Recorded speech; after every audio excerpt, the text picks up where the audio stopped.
to my channel. Today I'm going to be talking about my favorite Christmas traditions, and these are traditions that would work if you have kids or even if you don't. My first favorite Christmas tradition is Advent calendars. Now, I don't know about you, but I think that part of the fun of Christmas is the anticipation, so I love Advent calendars. I actually love to count down to pretty much any exciting thing in my life, so Christmas is no different.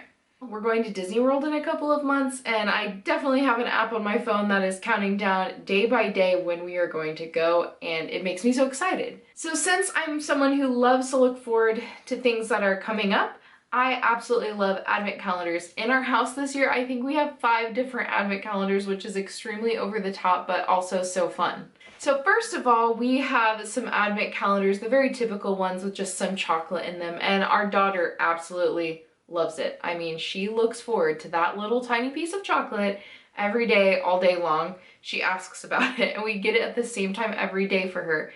So if you have kids, that's a really fun tradition that you can do, and it's also very cheap.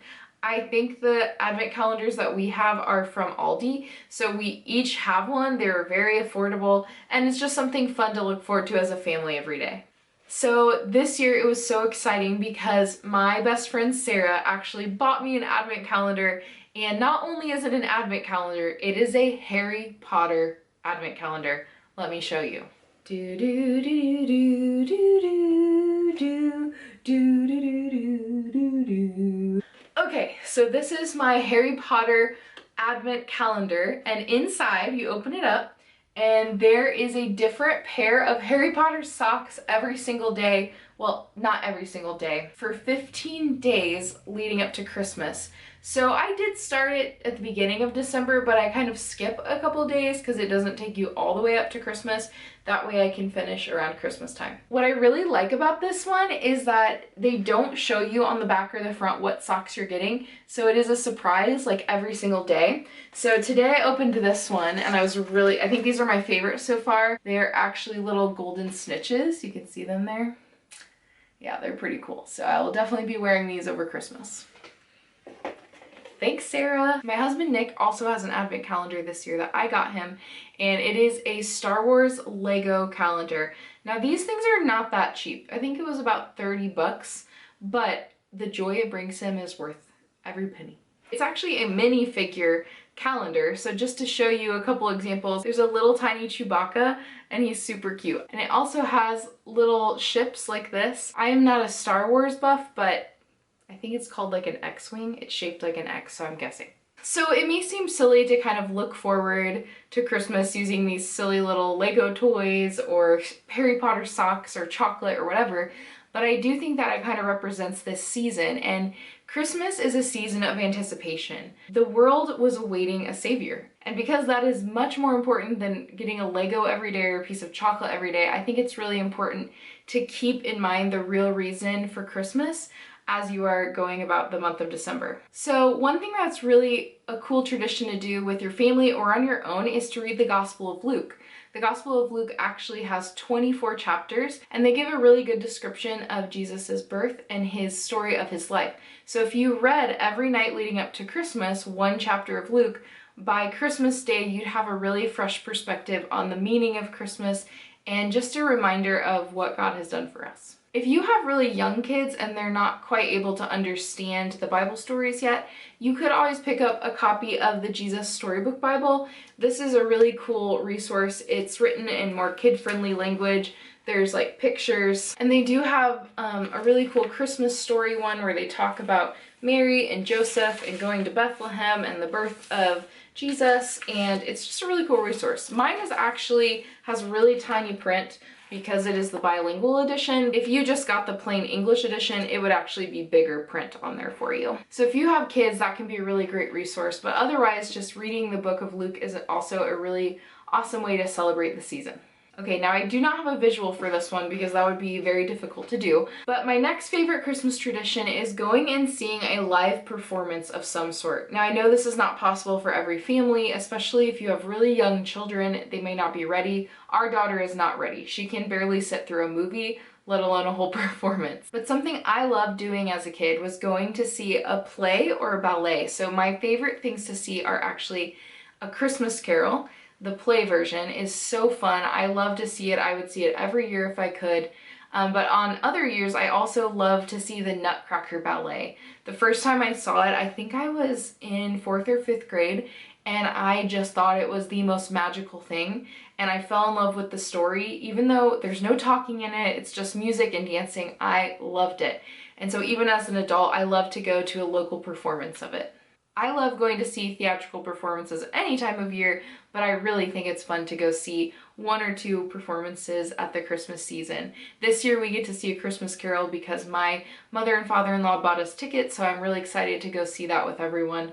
My 4th favorite Christmas tradition is going and looking at Christmas lights.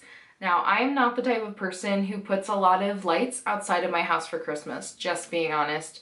I would much prefer to decorate the inside of my house because standing outside in the cold on a ladder is not my idea of a good time. And honestly, it's not really my husband's idea of a good time either. So we decorate very minimally outside of our home, so it is fun for us to go look at lights that other people have put up because some people go all out and I love it. One way you can look at Christmas lights is just driving around neighborhoods. Sometimes there's kind of a fancy neighborhood around you and you can drive through and usually they have a really good light display. Another way you can look at Christmas lights is going downtown in your city and seeing if any of the shops do Christmas displays in their windows.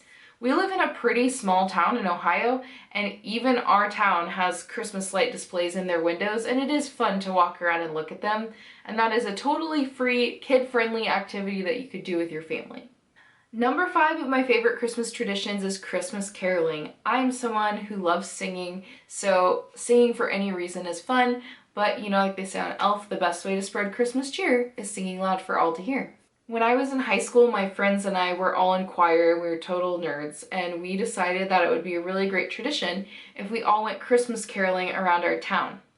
So we would pile into a couple of the vans that our friends had, and we would go house to house caroling for our friends, our family, our teachers even, and sometimes even we would go to a nursing home and sing there. Well, while I have not been able to do this in a very long time, it is a tradition that is near and dear to my heart, and my friends in my hometown still do this every year.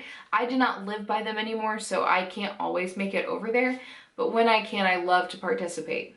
Okay, this next Christmas tradition is not one that I grew up doing, but we actually added into our family traditions later.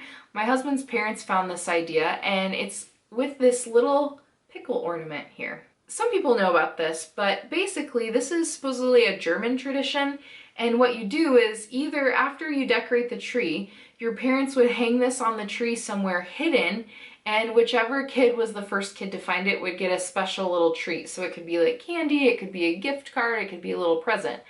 Funny enough, we started this tradition when we were adults. So my husband's parents would put this on the tree and make us all go in another room like we were 5 years old. It was actually really fun. And then we would have to run out, and whichever couple was the first one to find the pickle got a gift card somewhere. So it was really fun as adults, but I think for kids it would be really fun. So some people do this right after they decorate the tree. We've done it on either Christmas Eve or Christmas Day, and this is something that we hope to start with our daughter. I think she's a little too young this year to get the concept, and I'm spending most of my time just trying to get her to not touch ornaments on the tree, so this may have to wait for a couple more years until she's quite ready for this one. My final Christmas tradition that I absolutely love is attending a Christmas Eve service. I think there's something just really beautiful about those when everyone is there and it's dark and you're holding the candles and you're thinking about the light of the world, Jesus, coming to earth as a baby. And I love being able to sing Christmas hymns with everyone and just really reflect on the real meaning of this season. I know it can be so hard to get to church on Christmas Eve. Whether you're traveling to visit family or if you're having family over to your house, there's all this preparation, but in my mind, it's worth it. I think it's worth it to go to church on Christmas Eve. We are very rarely ever home for Christmas. We hosted Christmas one time so far in our adult lives, and so we have to travel. We go visit family. But even when we're traveling, we still are able to make it to church. We just go to church with our friends or family, or we find a church nearby that we can go attend their service. And honestly, Christmas is a time where so many non-churchgoers show up to church that it won't feel weird at all if you don't normally go to that church. So there you have it. Those are my favorite Christmas traditions. Thanks for stopping by my channel. I hope you found some cool ideas for you or your family. If you enjoyed this video, don't forget to click the thumbs up and like it, and also subscribe if you want more content like this. Thanks!